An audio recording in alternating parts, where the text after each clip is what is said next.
le détroit là qui le coupe en deux. Qu'est-ce que vous voyez sur la carte? Vous voyez Deserta, Belgiane, le désert de Belgique, le désert des Belges. C'est là d'où ils viennent les Belges, qui sont devenus par la suite les Francs, qui étaient en fait les Goths. Et regardez, c'est marqué noir sur blanc. On commence par Arsaret. Ici, les 10 tribus se retirèrent. Pardon, c'est ce que l'on a vu sur la carte de Urbano Monte. C'est ici où les 10 tribus se retirèrent, et Taboraro, où le lieu des Tartares, en langue scythe. Les Scythes. Qui sont les Scythes? Retenez bien les noms. Hein. Les Scythes les a accueillis. Qui sont les Scythes? De là, les Goths, d'accord, les Gothis, par la très haute gloire de Dieu, ont été livrés au serpent. Mais le serpent, c'est qui? Le serpent, c'est qui? C'est le démon. C'est là-bas qu'ils ont été livrés au démon. Et d'ici provient le royaume très célèbre de Kataï. Vous voyez un petit peu la dinguerie qui sont marquées sur les cartes? Les Goths qui sont arrivés, qui sont les Belges, qui ont infiltré Gallia, qui sont devenus Gallia Belgica parce que son Henri III. Henri III les a accueillis. Il est devenu roi de Belgique. Et le roi de Pologne, la Pologne, tout ça, c'était avec eux. Donc là, comme vous voyez la carte, c'est la même carte de Argon, comme je vous ai montré tout à l'heure, d'accord? Là, on est bien sur la carte de Tartaria. Maintenant, regardons ensemble. Regardez, sur la carte de Tartaria, excusez-moi. Hein. Là, vous voyez, là où est Arsaret, pardon, c'est ce que je voulais vous montrer. Là où est Arsaret, en fait, c'est le royaume d'Argon. D'accord? Retenez bien le royaume d'Argon. Parce que le royaume d'Argon, là, on est sur la carte de Tartaria. Argon, regardez qui a créé le royaume d'Argon. C'est marqué sur la carte. Ancien royaume des chrétiens, appelé du nom du prêtre Jean, était situé en Asie, fondé là par saint Thomas. Saint Thomas qui est l'apôtre du Christ, pas de Jésus, du Christ, d'accord? Là, vous voyez que tout est en train de se relier, afin qu'ils ne correspondent pas, c'est-à-dire ne dépendent pas, ne soient pas soumis à l'Église de Rome. Le prêtre Jean, d'accord? Et vous savez qui est le prêtre Jean, mais je vais vous le rappeler puisque c'est marqué noir sur blanc, a été en Asie pour établir le royaume d'Argon, pour éviter que ce royaume d'Argon ne soit pollué par une nouvelle église qui est sortie, l'église de Rome. Parce que Rome, qui était une province de Gallia, a commencé à faire des insurrections et ainsi de suite. D'ailleurs que depuis Jules César, je vous ai montré que Julius César était un magistrat qu'on appelle du nom de dictateur éternel. C'était un magistrat, d'accord, élu par le Sénat de Gallia avec la volonté du peuple pour nettoyer Rome, qui était justement insurgée et qui voulait créer une nouvelle église. L'église que l'on a aujourd'hui, l'église romaine. Regardez maintenant. Afin qu'ils ne correspondent pas à l'église de Rome, obéissant à Rome par le prêtre Joachim africain. En fait, ici, pardon, le truc, il est où? C'est la traduction qui est pas bonne. C'est en fait, c'était la Rome africaine, tenue par le prêtre Joachim, mais qui s'appelle en fait Jean. Pourquoi je vous dis ça? Parce qu'en fait, il peut pas en fait aller créer une église de Rome à, comment ça s'appelle, à Argon. Enfin, pardon, il peut pas aller créer une église qui est contre le pouvoir de Rome et en même temps être lui-même obéissant à Rome. Il faudrait que je vous remette l'autre, comment ça s'appelle, traduction que j'avais. J'ai pas fait attention. Et avant qu'il ne fût vaincu par les Goths, il était appelé Crinée Romone, c'est-à-dire la Crimée romaine. La chose, elle est où? C'est que, regardez, et avant qu'il ne fût vaincu par les Goths, c'est le royaume d'Argon qui a été créé par un empereur africain. Vous voyez un petit peu? C'est-à-dire que c'est venu directement en fait d'Égypto. Mais les 10 tribus d'Israël, quand ils ont vu en fait que le prêtre Jean est venu établir ça là, et ben en fait eux qui sont devenus les Goths l'ont attaqué Et c'est de là-bas qu'ils ont récupéré la technologie et qu'ils l'ont développée et démocratisée dans Tartaria. À partir de 1540, ils n'ont pas accepté que leur roi soit tué. C'est pour ça qu'ils ont fait la guerre. Ils ont commencé, à partir de ce moment-là, à se rebeller contre Gallia, Tartaria, Catiopa, qui est l'Afrique, et ainsi de suite. Vous voyez un petit peu? Et ils ont commencé, en fait, à infiltrer les divers royaumes, les divers empires, et commencer à ficher la pagaille. Et faire des alliances, surtout avec la Rome. Donc, là, sur la carte, il y avait en fait le Tabor, d'accord? Donc, je vous l'ai lu tout à l'heure, d'accord? La région de Tartare. Tabor, appelé vulgairement Tartare. Je vais vous résumer ce qui s'est passé. Les Goths de Tabor, les Tartares, les Scythes, mais aussi les Belges de Belgiane, d'accord? En 1540, se sont rendus en terre de Gallia, puis fut brûlé vif leur roi par Carolo V. C'est lui qui amena le poison de la traîtrise en convertissant nombre de princes chrétiens au judaïsme. Mais quel judaïsme? Leur faux judaïsme, parce que c'était pas des juifs, eux. Les véritables juifs, ils sont où? Ils viennent de la terre d'Afrique, ils viennent de Judéorum Terra, je vous l'ai déjà montré. Ils viennent des Grands Lacs, de la terre des Grands Lacs. Donc là, vous comprenez que c'est leur première incursion dans la Gallia. Et c'est à partir de ce moment-là où ils ont commencé à ficher la pagaille. Mais avant, ça s'appelait pas Tartaria. Regardez, est-ce que vous connaissez Argonautica? Le royaume, l'empire d'Argon. En fait, vous aviez Gallia. Là, je viens de vous déterrer un deuxième, un deuxième empire. Ouais. Avec Gallia, l'empire d'Asie s'appelait, d'accord, voilà, il s'appelait Argonautica. Et ça, c'est sur la carte de, comment ça s'appelle? Abraham Ortelius encore. Comme je vous dis, c'est une sommité, on peut pas le... Lui, s'il vous a marqué un truc sur les cartes, c'est que c'était, il a vérifié. Là, vous avez la Sarmata. Soromatea, d'accord, Pars, d'accord. Mais qu'est-ce que les Sarmates? Les Scythes, comme je vous ai dit, les Belges et autres. Bah, regardons ça ensemble. Là, en fait, c'est sur le Cosmographiae où en fait, on vous parle de Carolo V. Je vais vous passer rapidement parce qu'il y a beaucoup de textes à lire, d'accord? Mais je vais vous donner la présentation. D'ailleurs, je ferai en sorte de vous la faire parvenir. Comment est-ce que je peux vous la faire parvenir, Pinès? J'aurais peut-être dû vous la mettre dans le live. Je ne l'ai pas téléchargé, malheureusement. J'aurais pu vous la mettre, en fait. Comme ça, vous aurez suivi en même temps. Bref, regardons. Dans ce livre Cosmographiae Universalis, vous avez, en fait, vous voyez, comme il est marqué, Imperatorem Carolum 5. Ouais. D'accord? Traduction scrupuleuse. Je vais passer vite fait. Je vais juste vous lire le début.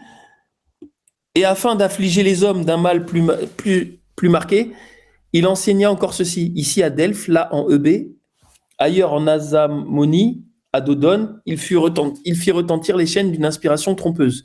Il fit qu'en Latium, on honora Saturne, en Crète Jupiter, à Samos Junon, à Thèbes Bacchus, en Inde Isis et Osiris, en Égypte Vesta. Vous avez vu, c'est pas normal. Vesta en Égypte, alors que normalement c'est l'inverse. C'est Vesta en Inde. Isis et Osiris en Inde. En Afrique, près du lac Triton, Pallas. En Gaule et en Germanie, enfin en Gallia, en Germanie, Mercure, sous le nom de... Et en fait, Carolo V, je sais pas, mais pour moi, là, c'est celui en fait qui a commencé à mettre le bazar un peu comme on va dire, vous savez, la création des frontières, la création des langues, la création justement des diverses divinités. Et... au final, comme on peut lire ici, là, Vulcain à Lipara. Et en fait, ce sont tous des noms, en fait, aujourd'hui, c'est la franc-maçonnerie qui les a repris. Bacchus, on a entendu parler de lui. Je vous ai déjà parlé de lui. Isis, Osiris, ainsi de suite. Il suscita pour eux des honneurs divins, d'accord? Ensuite, même après, que le véritable Fils du Dieu Tout-Puissant se fut manifesté en chair et qu'il eut au monde errant montrer de nouveau le chemin de la béatitude éternelle. En fait, cette temporalité, moi, me dérange. Parce qu'on parle de Carolo V en 1540, d'accord? Et c'est lui qui a fait tout ça. Mais on vous parle en fait qu'il a fichu le bazar en mettre des dieux partout. Mais au final, il y a le Fils de Dieu Tout-Puissant qui arrive après. Alors, à quelle époque il est arrivé Jésus, en fait? Est-ce qu'il est en 1500? Moi, je comprends plus rien. Bref, j'ai pas creusé plus parce que là, il y a anguille sous roche. D'accord? Moi, c'était ça dont je voulais vous parler. Ainsi, advint-il aujourd'hui encore les peuples d'Asie mineure, d'Arménie, d'Arabie, de Perse, d'Assyrie, de Médie, et en Afrique ceux d'Égypte, de Numidie, et ainsi de suite. Et en Europe, ceux de toute la Grèce, de Mysie, de Thrace, toutes les nations du non-turc ayant rejeté le Christ, au nord Mahomet, l'épileptique et sa doctrine insensée. Vous voyez, c'est-à-dire qu'en fait, quand est-ce que tout ça s'est arrivé? La temporalité, elle a aucun sens. Il va falloir qu'on se pose dessus. Bref, les vastes peuples de Scythie, écoutez bien, les vastes peuples de Scythie, qu'on appelle aujourd'hui Tartares, d'accord, adorent les uns les idoles de leur empereur, le Cham. D'autres les astres, d'autres encore un seul dieu. Mais qui sont les Scythies?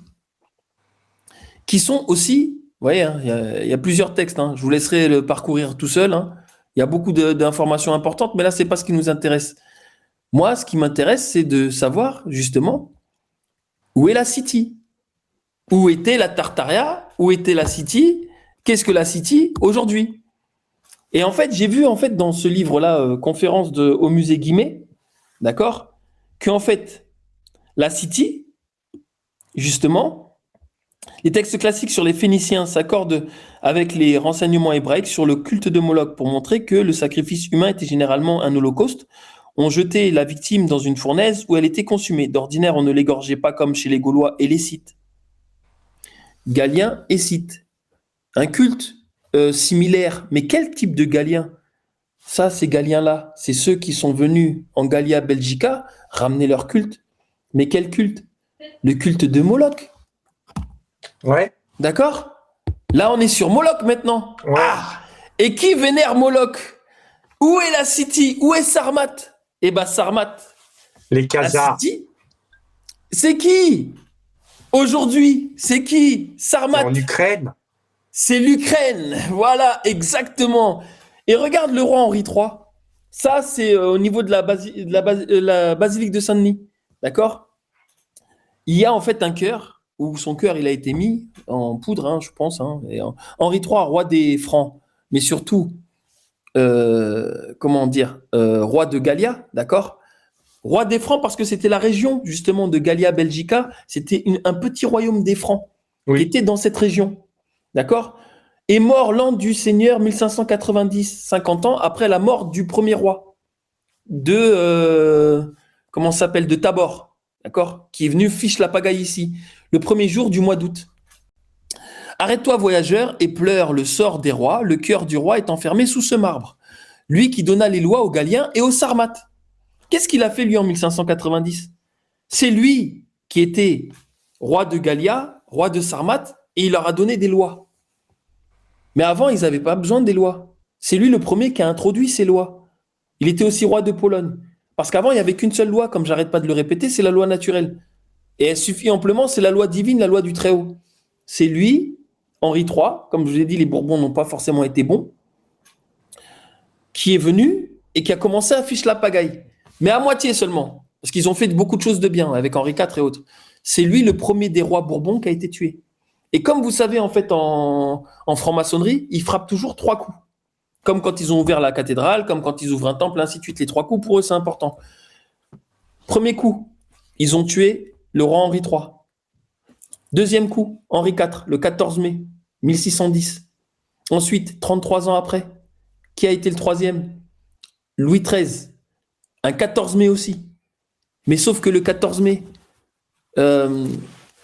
1948, c'est la création. 700 jours après la naissance de Trump, c'est la création de l'État d'Israël, d'indépendance. 14 mai. 14 mai 2017, c'est la première élection de Macron, son investiture. D'accord? 14 mai 2018, pardon. 14 mai 2017 et 14 mai 2018. Ensuite, c'est le déplacement de l'ambassade des États-Unis à Jérusalem, en Palestine. Oui. D'accord? Donc là, vous voyez que le 14 mai, c'est une date importante pour eux. Et surtout, ils ont frappé 3 coups. C'est à partir de ce moment-là qu'ils ont infiltré Gallia et qu'ils ont commencé à mettre Franciae, Navarrae et vouloir changer le nom. Pour quelle raison? Mais parce qu'il y a le roi qui a été tué par le roi de Gallia. Mais vous savez aussi que je vous ai déjà expliqué en fait que c'est les rois de Gallia qui n'arrêtaient pas de les expulser. Pourquoi? Parce qu'ils tuaient des enfants, ils faisaient des trucs de fous. Mais ils venaient de quelle région? Ils venaient de la Belgique. Pourquoi? Parce que ce sont des 10 tribus d'Israël, ce sont des Goths, des Francs, et ils viennent en fait, ils sont venus ici pour mettre le carnage. Et ils ont voulu changer justement le nom de France, de Gallia en France, parce qu'ils ne supportent pas ce nom. Parce que les Galliens, ce sont les seuls qui se sont opposés à eux jusqu'à aujourd'hui. Donc, j'ai pas fini. Caché sous un capuchon, un assassin l'a frappé.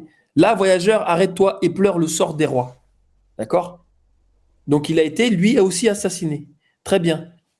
Donc là, je vous montre la carte de la Sarmatia. Sarmat, comme vous pouvez voir, c'est exactement la carte que l'on a aujourd'hui de l'Ukraine. Ouais. Et maintenant, vous comprenez pourquoi est-ce qu'Emmanuel Macron fait autant de bisous à Volodymyr Zelensky. Bah oui. Mais l'Ukraine, c'est la Tartaria. Vous avez compris que l'Ukraine, c'est la Tartaria maintenant? Donc pourquoi est-ce qu'on met autant en avant la Tartaria? Parce que c'est leur terre. La terre des Scythes, la terre des Tartares, la terre des Ukrainiens.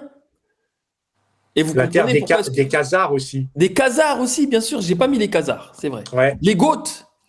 Vous voyez? Les Goths, ils viennent de là. Ils les vénèrent Francs. Moloch. Moloch. Moloch, ouais. Moloch. Moloch qui est en fait le faux dieu Baal. Parce que le dieu Baal, c'était le dieu des... C'était pas le dieu, c'était le Nétérou. C'est-à-dire l'énergie bienveillante émanant d'Imana. C'était l'énergie bienveillante en fait de l'agriculture, de la fertilité et du tonnerre. D'accord? Et eux, en fait, ils l'ont transformé après avec les Grecs et les Romains en Dieu. Pour que Yahvé puisse en fait détourner. Avant, en fait, Imana nous donnait de l'énergie. D'accord? Quand on mangeait de la saine nourriture, quand on lui faisait des prières et autres, de par les divers Nétérous, qui n'étaient pas représentés par des petites statuettes, on recevait en fait voilà, de l'énergie et ainsi de suite. Là, depuis qu'ils ont changé et qu'ils en ont fait des divinités, notamment de Moloch, qui était avant Baal, qu'est-ce qu'ils ont fait? En fait, les énergies que l'on prenait de Imana, ils les ont coupées. Ils font en sorte en fait que nos prières aillent vers eux. Et en fait, c'est un détournement de toutes les... En fait, c'est une guerre d'énergie en fait qui se passe aujourd'hui. C'est pour ça les égrégores et ainsi de suite. C'est pour ça que vous allez voir. Macron, il nous fait un égrégore de 1939-45.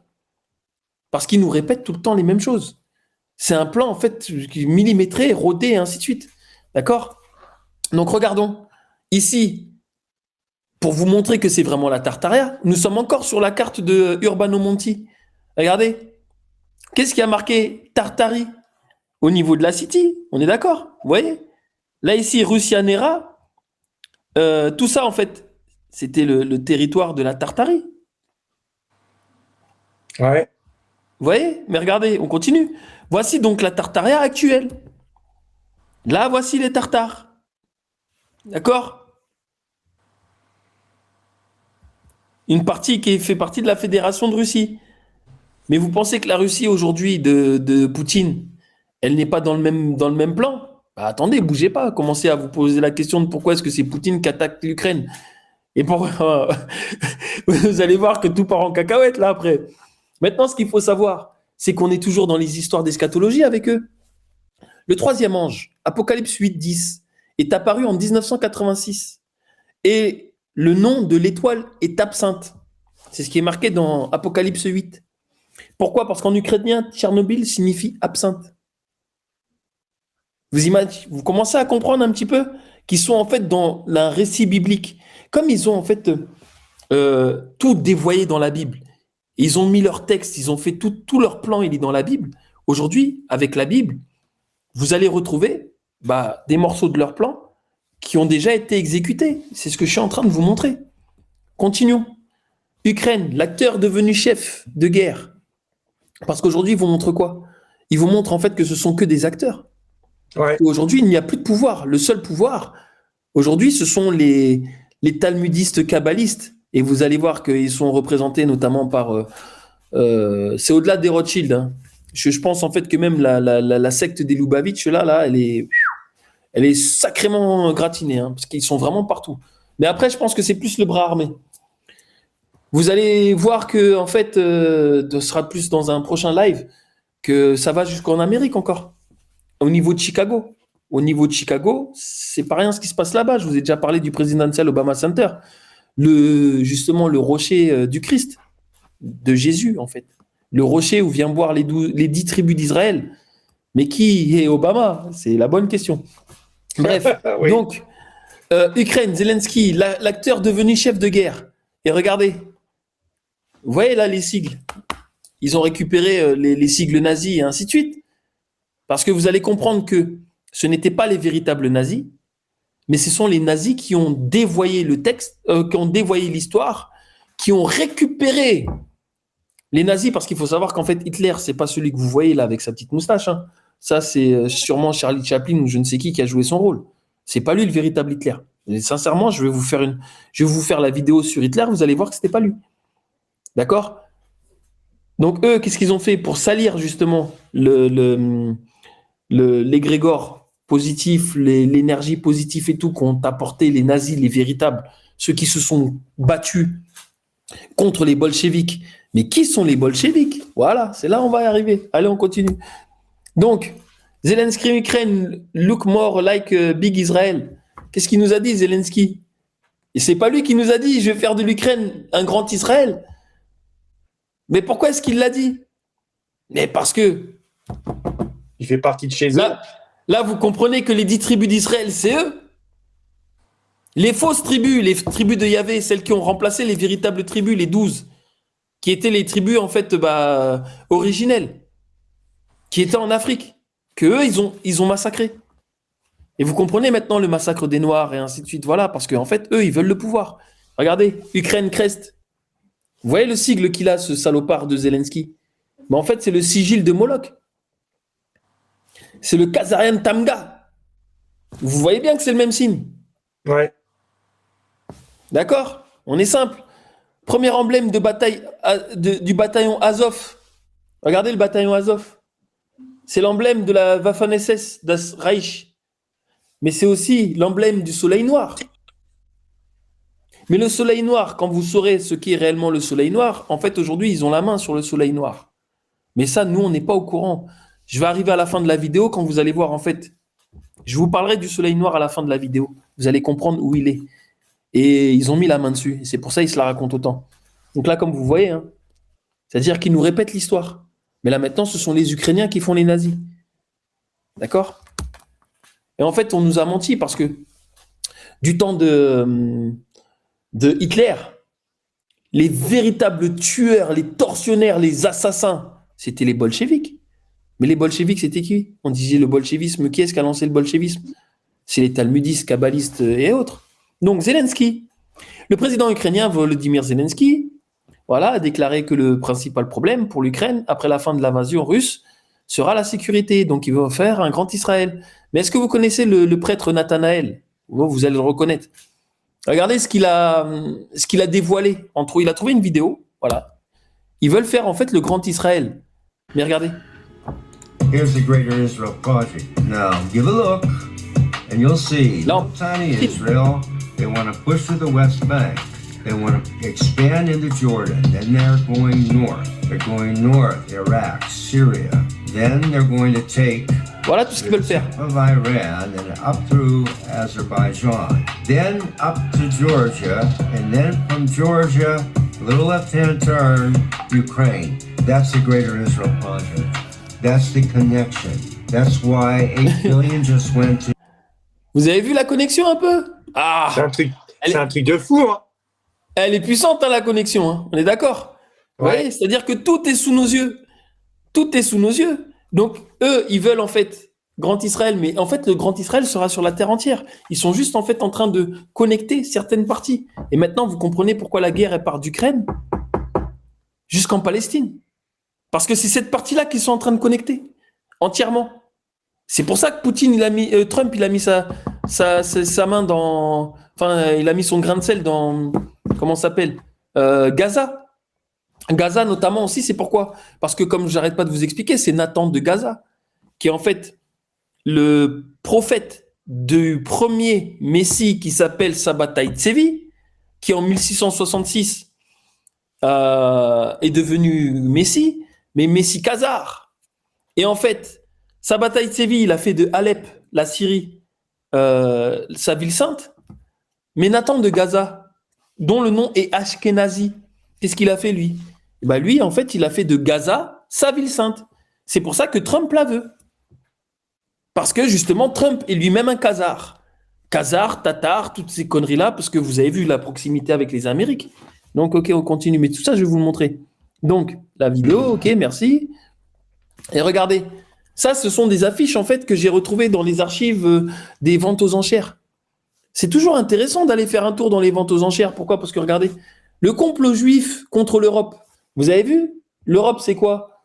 En fait, quand vous zoomez sur l'Europe, vous voyez, c'est une grande plaque de métal avec des poinçons. En fait, et pour eux, en fait, c'est la zone de combat. Et l'Angleterre, qui représente aussi les Amériques, d'accord? Parce qu'on sait que l'Amérique est toujours sous le drapeau de l'Angleterre, s'est unie avec Staline pour se partager l'Europe. C'était ça, en fait, la véritable guerre en 1939-45. C'était cette alliance. Ou les bolcheviks, parce que les Anglais, je vais vous parler après des Anglo-Belges. Parce que je vous ai expliqué que les Belges, ils sont partis justement, de Sibérie. Ils ont été à Tartare, ils ont pris tout Tartare, ils ont été jusqu'avec les Scythes, ils ont été accueillis, et ainsi de suite. Mais ils n'ont pas fait que ça. Ils ont été en Amérique, ils ont déglingué l'Amérique, puis après, ils ont été en Europe, ils ont fait Gallia Belgica, mais ils se sont en fait alliés avec Anglia, et ils ont en fait, comme je vous ai expliqué dans le dernier live, ils ont transféré la ville de Londres en 1666. Londres, c'était London en Bretagne, qu'ils ont totalement brûlé et qu'ils ont mis au niveau de l'Angleterre. Tout est là en fait, d'accord? Donc le premier ballet du Grand Israël, vous savez que le nouveau ballet d'Israël, c'est l'islam. Et à cette époque-là, ils avaient déjà un premier ballet. Donc, exposition de Bruxelles, cinquantenaire. Voici les soviets, qu'on appelle les bolcheviks, d'accord? Pourquoi à Bruxelles, ils sont partis faire cette exposition? Ah, parce qu'en fait, Bruxelles, c'est toujours les Belges. Et là, en fait, cette exposition est organisée par l'Office des réfugiés russes en Belgique. Les Russes, quand ils fuyaient la Russie, pendant la guerre, allaient en Belgique. Mais forcément, c'est les Tartares qui vont voir les Tartares. C'est des Francs qui vont voir des Goths qui vont voir les Francs. C'est en fait toujours le même peuple. En 1917, quand les bolchevistes ont pris en Russie le pouvoir, le peuple russe aussi ne savait presque rien du communisme et ne se rendait pas compte du grand désastre qu'apportera au pays le régime de la dictature rouge. Nous avons vu le bolchevisme de Lénine, Trotsky et Staline, en théorie et en action. Pendant 20 ans, notre pays était l'objet d'une expérience terrible et sanglante. C'est notre devoir de Russes blancs de dire aux autres peuples qui ne connaissent le bolchevisme que de nom ce qu'il représente en réalité. Excusez-moi, c'était dans cet ouvrage-là qui était distribué durant justement cette conférence en 1943. D'accord? Donc c'est un petit ouvrage, d'accord, qu'ils ont distribué. Mais regardez, ici, qu'est-ce qu'ils disent? Je vais passer le texte, je vous le passerai, vous le lirez par la suite. Mais le bolchevisme juif, parce que les bolcheviks ont été inventés par qui? C'est encore l'histoire des Rothschild de ça. Vous allez voir qui a financé tout ça. On y va. Alors, avec leur richesse, le sol fertile et les matières premières de toute nature, pratiquement inépuisables, les soviets auraient pu donner à tous les peuples de l'Est une heureuse existence. Mais le bolchevisme juif n'exploita ces immenses, on va dire le bolchevisme kabbaliste, comme ça fait pas de bruit, d'accord? N'exploita ces parce qu'en fait, j'aime pas dire juif parce que c'est pas des juifs. Comme il est dit, la synagogue de Satan. Ils se disent être juifs, mais ne le sont pas. Ils sont de la synagogue de Satan, voilà. Le bolchevisme de la synagogue de Satan n'exploita ces immenses trésors que dans la mesure nécessaire à la création de l'armée de la Révolution mondiale. Révolution mondiale. Quant au peuple, il vit dans la plus profonde misère. Ils ont tué des millions de personnes. Mais ça, personne n'en parle. Mais sous la tutelle, sous le financement de qui? Encore des Rothschild, je vais vous montrer. Regardez, ça c'est la page numéro 2. L'Europe livrée au bolchevisme. Parce qu'il y a une chose que l'on ne sait pas, c'est que l'Europe, dès 1945, quand ils ont détruit Galia qui était l'Europe, ils l'ont mis sous tutelle russe, enfin pas russe, sous de tutelle bolchevique, qui était l'URSS, qui était en fait la Tartarie, qui était tout ça en fait, puisque l'Ukraine faisait encore partie de la Tartarie. L'Angleterre, qui tout au long de son histoire excita constamment les peuples les uns contre les autres, ou annexa des petits États, essaye à nouveau dans cette guerre de diviser l'Europe avec l'aide de l'Union soviétique. Il est clairement marqué là, ici, que c'est l'Angleterre qui fout le bordel depuis. C'est ce que je vous expliquais. Les Anglo-Belges, c'est eux qui ont brûlé en 1666, la même date, je crois que c'est la même date en fait que sa bataille de Séville a pris il est devenu Messie, eux ils ont brûlé. C'est des fous. La même date, en septembre de 1666, pour brûler en fait l'une des capitales de Gallia qui était London, en Bretagne, et non pas en Grande-Bretagne. Donc, le traité secret anglo-soviétique de juin 1942 dévoile avec une franchise cynique l'incorporation de la plus grande partie des États européens à l'URSS, c'est-à-dire au bolchevisme. Je vous répète, le traité secret anglo-soviétique de juin 1942 avec une franchise cynique l'incorporation de la plus grande partie des États européens à l'URSS, c'est-à-dire au bolchevisme. De ce fait, le sort de l'Europe est fixé ainsi que celui de sa culture et de son évolution pour le temps de paix. L'Europe qui a appris à connaître clairement dans son histoire les horreurs du bolchevisme et la fausseté de l'Angleterre doit poursuivre jusqu'au bout et par tous les moyens cette lutte qui doit lui assurer un avenir meilleur. De cette façon seulement, le destin auquel semblaient succomber déjà les Pays-Bas, la Finlande, la Hongrie et l'Espagne lui sera épargné. Là, en clair, vous savez c'est quoi en fait en juin 1942 qui s'est passé? L'accord secret, je vais vous le lire après. Regardez, en fait, tous ces partis-là ont été livrés au bolchevisme, à l'URSS. Lisons ce petit manuscrit aussi, là, ce petit ouvrage-là. La croisade de l'Europe contre le bolchevisme. Vous allez voir en fait que on est à une époque où on est dans un copier-coller. Et le copier-coller commence maintenant. Je vous le montre. La guerre de 39-45, c'est celle qu'on vit aujourd'hui. Regardez. Là, c'est cet ouvrage-là, d'accord? La croisade de l'Europe contre le bolchevisme. Staline étend sa griffe sur l'Europe. D'accord? Je vous laisserai, vous lirez par vous-même. Je vous ai juste mis ce passage-là. Par de nombreux documents soviétiques publiés dans le monde entier, il est absolument prouvé que l'accord conclu par les soviets avec l'Allemagne en août 1939 n'avait d'autre objet que de gagner du temps afin de mettre au point l'attaque contre l'Europe. De plus, cet accord devait permettre aux soviets de s'assurer des positions d'où il serait louisable de commencer à point nommé la marche sur la civilisation européenne. Cela devint évident lors de l'agression contre la Finlande durant l'hiver 1939-1940, lors des manœuvres de chantage à l'égard de la Roumanie et d'autres pays, puis au moment de l'annexion des États baltes et de la bolchevisation. Je pense que là, vous avez compris. Qu'est-ce qui s'est passé en 1939, l'accord soviète-Allemagne n'avait d'autre objet que de gagner du temps afin de mettre au point l'attaque contre l'Europe. Est-ce que c'est pas la même chose que l'on a vécu ici avec Minsk, où en fait c'est l'Europe qui va attaquer? Ouais, inversé. C'est pas moi qui le dis. La même trahison que Minsk 2. Regardez. La paix à la condition de prendre le tiers ou la moitié de l'Ukraine. C'est ça la question. Et c'est la base de ce que vous appelez l'accord de Istanbul. L'accord de Minsk. C'est censé les faire appliquer. Et il a répété encore récemment en disant, moi ce que je veux c'est prendre le Donbass. Le Donbass c'est le sud de l'Ukraine. Non, c'est protéger les populations. Mais qu'est-ce que disaient les accords de Minsk? J'ai entendu derrière. Les accords de Minsk prévoyaient, c'était ça qui était le point qui permet encore la paix. Vous cherchez toujours la paix. C'est-à-dire, il faut donner une large autonomie aux régions de l'Est de l'Ukraine, mais dans le respect de l'intégrité des frontières ukrainiennes. Et vous avez dit que c'était pour gagner du temps quand même. À l'époque, vous avez avoué que c'était pour gagner du temps pour armer l'Ukraine, c'est-à-dire pas dans le but de les appliquer. Ah si, le but c'était de les appliquer. Il y avait l'idée que c'était Poutine qui avait voulu gagner du temps. Non, c'est nous qui voulions gagner du temps pour permettre à l'Ukraine de se rétablir, de renforcer ses moyens militaires. Vous avez vu? Excusez-moi, je suis en train de virer un abruti. Excuse-moi, Mercedes. Désolé de. C'est fou quand même. Hein.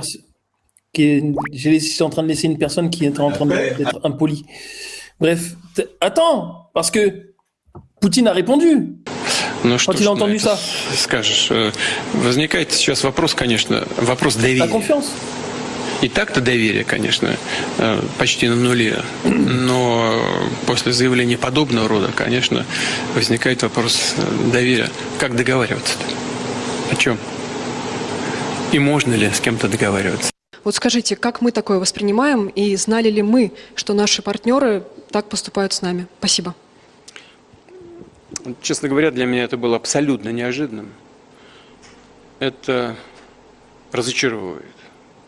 Я, откровенно говоря, не ожидал услышать это от бывшего федерального канцлера, потому что я всегда исходил, что руководство Федеративной Республики ведет с нами себя искренне. Да, оно, конечно, на стороне Украины находилось, поддерживало Украину, но мне все-таки казалось, что руководство Федеративной Республики всегда искренне стремилось к урегулированию на принципах, о которых мы договорились и которые были достигнуты, в том числе и в рамках Минского процесса.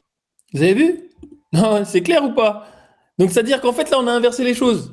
Maintenant, à l'époque, c'était Minsk, mais c'était l'Allemagne qui devait en fait éviter d'être attaquée par la Russie. Et là, aujourd'hui, c'est la Russie qui doit être évitée d'être attaquée par l'Allemagne. Et bien sûr, derrière l'Europe. Vous voyez, comme quoi, l'histoire déjà, premier point, ressemblant, d'accord? On continue. Les origines du bolchevisme, d'accord? C'est important. Les origines du bolchevisme, d'où vient le bolchevisme? Les origines masquées du bolchevisme, ce que les communistes doivent aux kabbalistes talmudistes, d'accord? Ça, c'est un ouvrage d'Étienne Casanova et Jean-Louis Stepanov. Important, d'accord? Du judéo-bolchevisme à l'islamo-gauchisme, signification d'un écart. Ensuite, il y a un livre qui s'appelle ici en bas, Bolchevisme et judaïsme. Ou du judéo-bolchevisme, ok, on est d'accord. On comprend qu'aujourd'hui, voilà, cette mouvance a continué à s'infiltrer. Parce qu'on sait que les bolcheviks, c'était le premier balai d'Israël. Aujourd'hui, ce sont les islamo-gauchistes. L'islam qui, comme il disait Rav Twitou, le balai d'Israël, c'est eux qu'on va utiliser pour nettoyer. Et maintenant, regardons ensemble. Est-ce que vous connaissez l'Holocauste rouge? L'Holocauste rouge, c'est l'Holocauste rouge communiste conspiré par Rothschild et les francs-maçons contre les royaumes chrétiens de France, Russie et d'Italie. D'accord? Et c'est ce que l'on retrouve en fait dans les protocoles des sages de Sion, dans le livre la le péril judéo-maçonnique. D'accord? Ce plan, c'est le super gouvernement juif. Donc, talmudistes, kabbalistes, d'accord? Par tous ces moyens, nous opprimerons tant les chrétiens qu'ils seront contraints de nous offrir l'hégémonie mondiale. Dès que nous aurons atteint une telle position, nous pourrons aussitôt absorber toutes les puissances gouvernementales du monde entier et former un super gouvernement universel. Nous remplacerons les gouvernements existants par un monstre que nous appellerons l'administration du super gouvernement. Ça va être l'IA. Ses mains s'étendront au loin comme de longues tenailles et il aura à sa disposition une organisation telle qu'il ne pourra manquer de soumettre toutes les nations. D'accord? Voici pourquoi je vais vous parler du bolchevisme, balai des sionistes, lors de la Seconde Guerre mondiale. D'accord? Parce que déjà, il parlait de ça. Continuons. Exposition, le juif et la France. Enfin, le talmudiste et la France. Là, ici, il est marqué. Ce plan est poursuivi depuis des siècles et irréformable. Nous avons devant nous un plan sur lequel est tirée une ligne stratégique dont nous ne pouvons nous écarter sans détruire l'œuvre des siècles entiers. Ensuite, il est marqué, je vais vous lire, quand ce cercle sera fermé, aujourd'hui, je puis vous assurer que nous ne sommes plus qu'à quelques pas de notre but. Encore une courte distance à franchir et le cercle du serpent symbolique, comme on vous disait, le serpent à qui on a livré le peuple des 10 tribus d'Israël, du serpent symbolique, le signe de notre peuple sera complet. Quand ce cercle sera fermé, il entourera tous les États de l'Europe comme des chaînes indestructibles. Ce plan se réalise par les Juifs, les talmudistes, avec l'aide des francs-maçons. Donc je pense que là, aujourd'hui, vous pouvez voir que ce qui est écrit, c'est ce que l'on vit pleinement. Et c'est à partir de l'Europe qu'ils vont vouloir, en fait, diriger le monde entier. Vous Oui, c'est-à-dire que tout est marqué. Ils nous ont prévenu que le super gouvernement. D'ailleurs, regardez, au Parlement européen, à Strasbourg, qu'est-ce qu'il y a? Il y a un Parlement juif européen. Vous étiez au courant ou pas? C'est pas moi, hein, vous avez juste à taper sur Internet, un Parlement juif européen. Ils siègent dans le Parlement européen. Pourquoi les chrétiens n'en ont pas? Pourquoi les musulmans n'en ont pas? Pourquoi les bouddhistes n'en ont pas? Pourquoi eux en ont un? Vous imaginez, en plus, ils sont en lien direct avec tous les députés européens. Et ils font du lobbying. Ils ont leur propre assemblée dans l'Assemblée européenne. Et ça ne dérange personne. Bah, personne bien ne sûr sait, que c'est moi, je ne incroyable. savais pas. Oui, bah oui. Mais maintenant, regardons ensemble. Le bolchevisme, c'est qui? Là, je vous parle depuis tout à l'heure des Rothschild. Mais les Rothschild, c'est aussi les Rockefeller. Les Rockefeller qui sont les Roquefeuille. Les Roquefeuille qui sont en fait une famille française. De France, de francs. De Francie. Là, il est important de revenir en fait sur une parole de Confucius. Les signes et les symboles gouvernent le monde, pas les lois ni les mots. D'accord? Et comme il disait d'ailleurs Rothschild, il a dit donnez-moi une planche à billets et je ferai en sorte que les lois gardent la pêche. Là, les signes et les symboles, c'est ce qui régit le monde. Ce n'est pas les lois, pas les bouts de papier qui nous écrivent ou les lettres, ainsi de suite. Pour quelle raison? Regardons ensemble. L'ordo Abkao. Vous avez vu en fait l'aigle à deux têtes? L'aigle à deux têtes de l'ordo Abkao avec l'épée et ainsi de suite. Ben regardez en fait sur le comment ça s'appelle?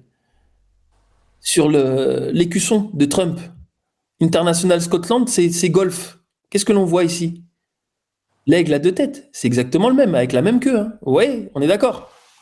Jusque-là, Ouais. c'est pas moi, Gélico. C'est le même aigle. Hein. Ouais. Sauf que là, c'est petit aigle, ça, c'est grand aigle. Ça, c'est l'ordo Abkao. Et je vous ai démontré que l'ordo Abkao, c'était Trump. S'il a eu l'autorisation de mettre ça là ici, c'est pas pour rien. Regardez. Vous voyez? Ordo Abkao. Mais est-ce que vous savez, l'aigle à deux têtes, il est sur un seul drapeau au monde. Vous savez sur lequel? Dis-moi, tiens. Est-ce que tu as une idée, Gélico? Sur celui de la Russie. Exactement. C'est les armoiries de la Russie. Ah, mince. Ah, là, il y a Et problème. il n'y est pas que chez eux, il est aussi dans la République de Serbie. Bah mince alors. Ah bah mince alors. Qu'est-ce qui se passe? Il est aussi dans celui de l'Autriche. Non, mais quand je dis la Russie, en fait, mais vous faites partie de la Russie. Même l'Autriche, elle faisait partie de la Russie. Tout ça, ça faisait partie, en fait, de l'Argonautica. Le grand empire dont je t'ai parlé, le grand empire d'Asie mineure, qui ne contient pas la Chine, ni le reste, d'accord? Mais là, qu'est-ce qu'on comprend? Qu'est-ce qu'on comprend? D'où viennent les ordres, en fait? Ça vient de Donald Trump, et je peux vous le dire, d'accord? Directement à Vladimir Poutine, qui est son second. Et ça, c'est l'ordo Abkao, c'est tous les templiers maçonniques, toutes les grandes loges, l'OTO et ainsi de suite, ils sont là. Et je vais vous le démontrer comment. Souvenez-vous, en Alaska, qu'est-ce qui s'est passé quand Trump, en Alaska, vous savez où est l'Alaska, a rencontré Poutine? Qu'est-ce qui s'est passé ce jour-là? Trump, il a préparé the way, il a préparé la voie. Il a préparé la voie à quoi? Regardez. Il a fait, vous vous souvenez, ça c'est une couverture de 2018, où en fait il marche sur un tapis avec les gens qui sont à genoux en train de dérouler le tapis. À quel moment c'est arrivé ça? Là, on peut voir en fait diverses personnes, on peut dire c'est peut-être de l'administration, d'accord?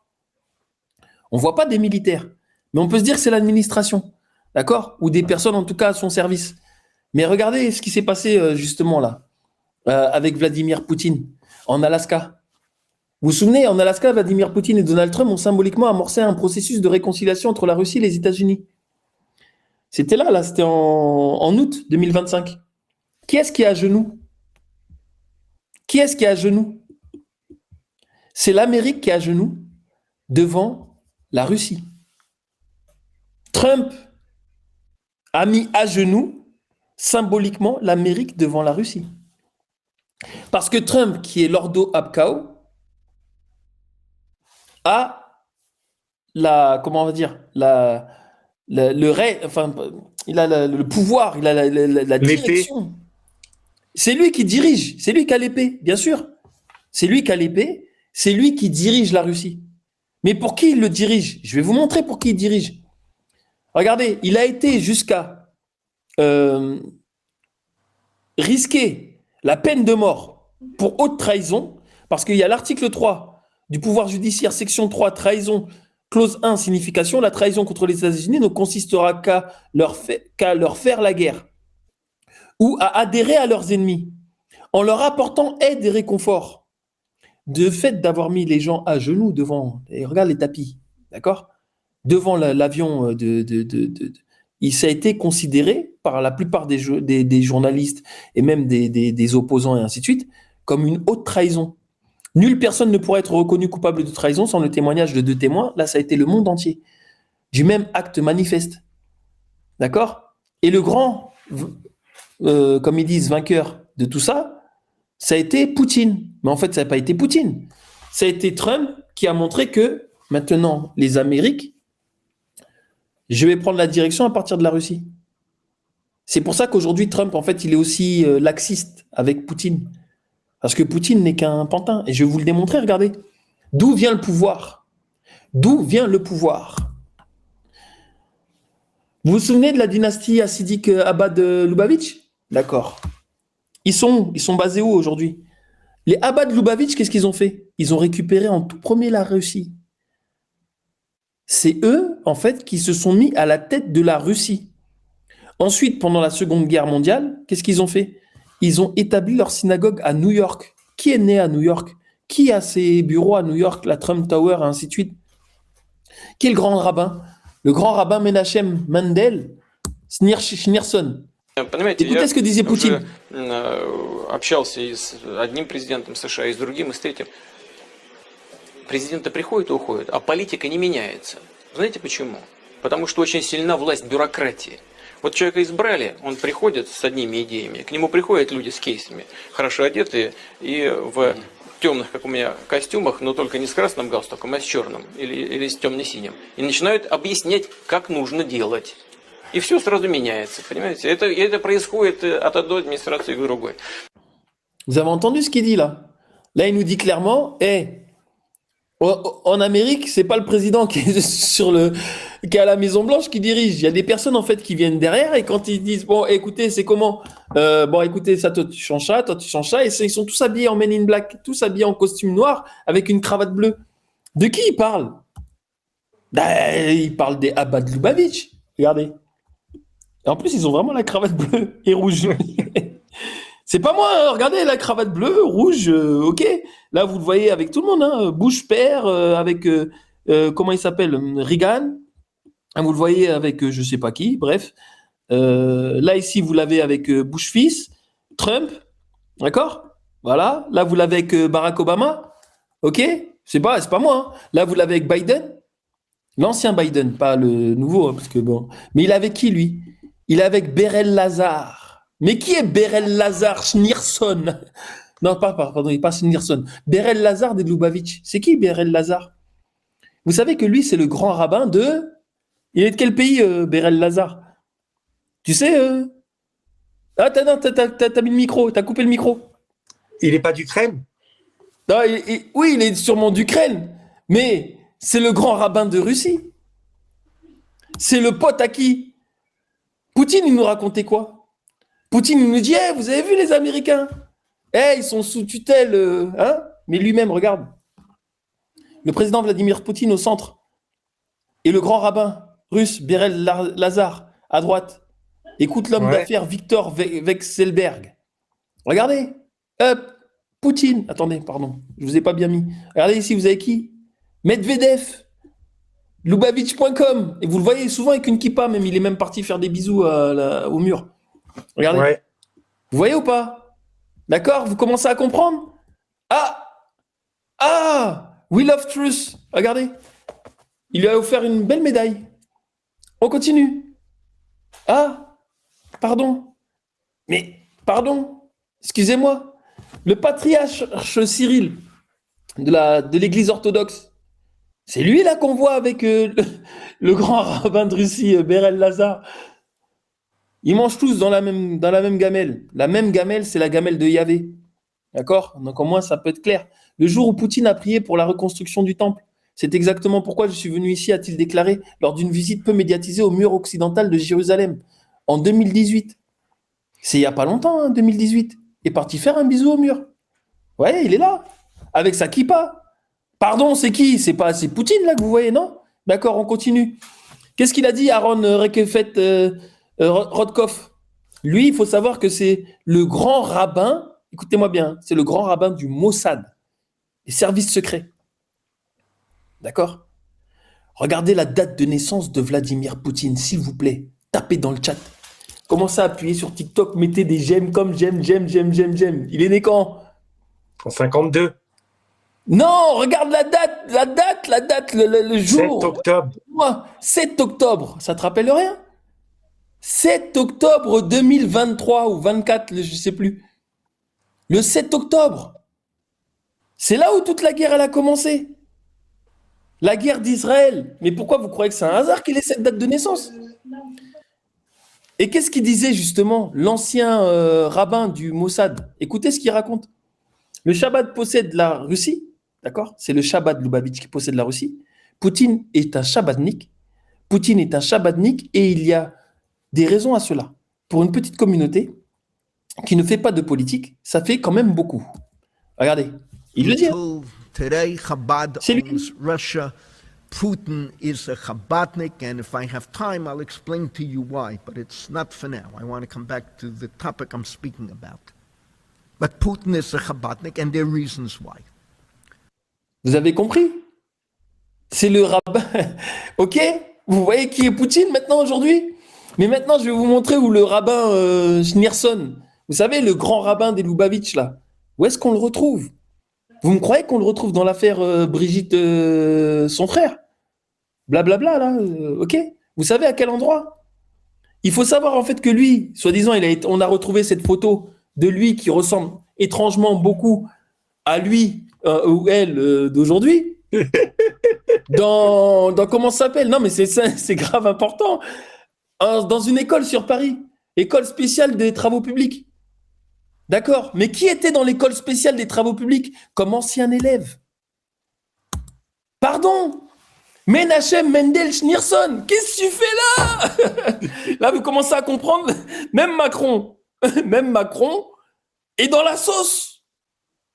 Vous ne pouvez pas me dire le contraire, qu'est-ce que tu fais là, Mendel? Donc, en fait, vous déterrez des affaires, et au final, dans les affaires qu'on déterre, on vous retrouve.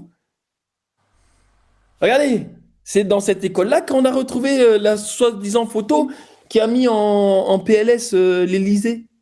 Mais elle venait de qui? Si ce n'est lui la source. On est d'accord? On continue. Non. Est-ce que vous saviez qu'en fait, après qu'ils aient pris la Russie, qu'est-ce qu'ils ont fait? Ils ont tout simplement, ils ont pris la Chine. Voilà. Ils ont aidé Mao. C'est pas moi qui le dis. C'est une personne de leur mouvance à eux. D'accord? Qui a écrit ce livre, Laura Goldman. D'accord? Elle décrit quoi, Laura Goldman, dans le livre? Elle écrit clairement: je pensais à tort que la Chine, pendant la période révolutionnaire, était un pays qui n'avait pas ressenti l'étreinte juive. Talmudiste kabbaliste. En fait, 85 à 90% des étrangers qui aidaient les Chinois au moment de la prise de pouvoir communiste étaient kabbalistes talmudistes. 85 à 90%. Parmi eux se trouvait la fille du fondateur de la société de courtage Goldman Sachs, qui a quitté le confort de sa maison de Park Avenue pour aider les Chinois. Vous pensez que Goldman Sachs, ami de Rothschild, quand ils ont mis sur la main sur la Chine, là, les premiers servis, ils prennent tout. Vous croyez la Chine, c'est quoi aujourd'hui?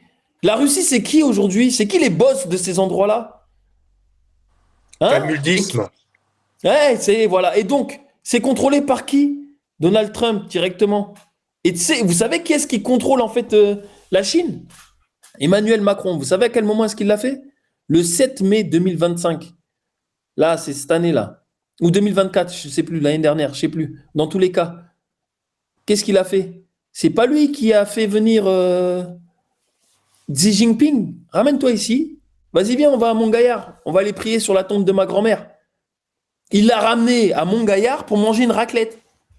Si vous n'avez pas compris qui était le boss, Xi Jinping est venu ici.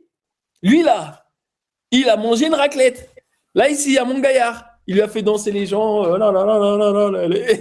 Xi Jinping, il avait une tête. Mais tu n'avais pas le choix, ferme-la. C'est moi le boss. Donc, en fait, Macron, il gère ici, il gère la Chine, il gère l'Europe, parce qu'il va bientôt devenir roi d'Europe.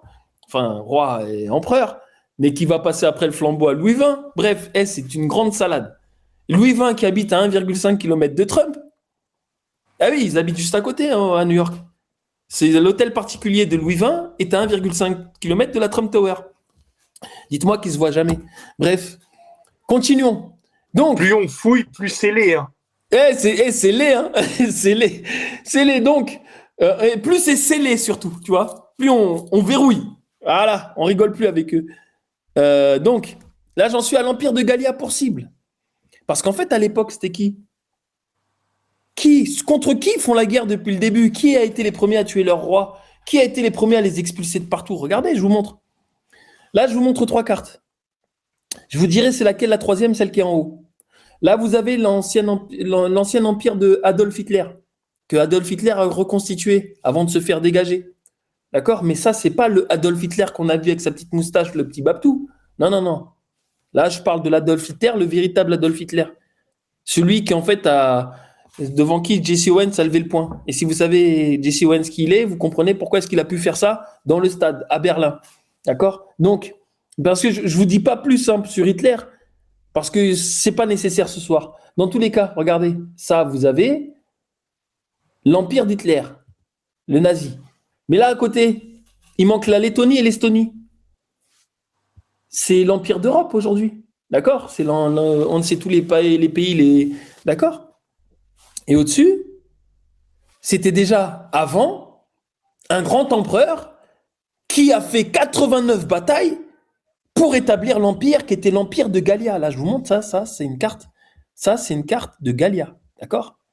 Voilà la taille de Gallia. Et ça, ce n'est même pas ses protectorats. Ça, c'était juste la taille de ces terres que l'on nous cache. D'accord? Et vous comprenez qu'ils veulent exactement le même territoire. Pour quelle raison ils veulent le même territoire? Oh, il m'a fait le gamin. Pour quelle raison ils veulent le même territoire? Parce que regardez, si vous voyez, la première fois qu'ils ont été virés, c'est en 1100, en Germanie. En 1182, c'est ici par Philippe Auguste. D'accord? Et ils ont pris la rage. Et ils ont dit, ce sera notre Jérusalem, c'est ici qu'on va venir en fait s'implanter. C'est ici que l'on va mettre notre maison sacrée, notre terre promise. C'est ici qu'on va faire briller Yahvé.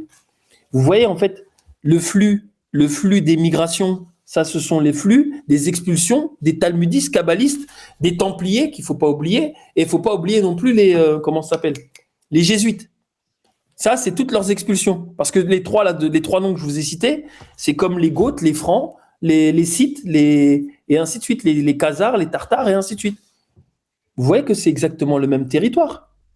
Mais c'était le territoire d'où? C'était le territoire de Gallia. C'est Gallia qui n'a pas arrêté de les virer. Dégage, dégage, dégage. Parce que vous faites des dingueries. Vous mangez des humains, vous mangez des enfants, vous faites des trucs de fous. Vous faites des viols, des guerres, des batailles. Vous êtes quel genre d'humain?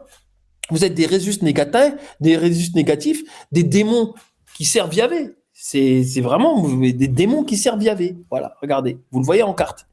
D'accord? Donc, continuons. Ah, il m'a fait le gamin. Bon, bref, c'est pas grave. Là, ici, qu'est-ce que vous avez? Là, ici, vous avez la Gallia Antica. Là, je vous montre, dans Gallia Antica, vous aviez aussi tout ce qui est en fait toutes les régions. Regardez les régions qu'il y avait aussi. Germania Prima, Germania Secunda, Maxima Sequanorum.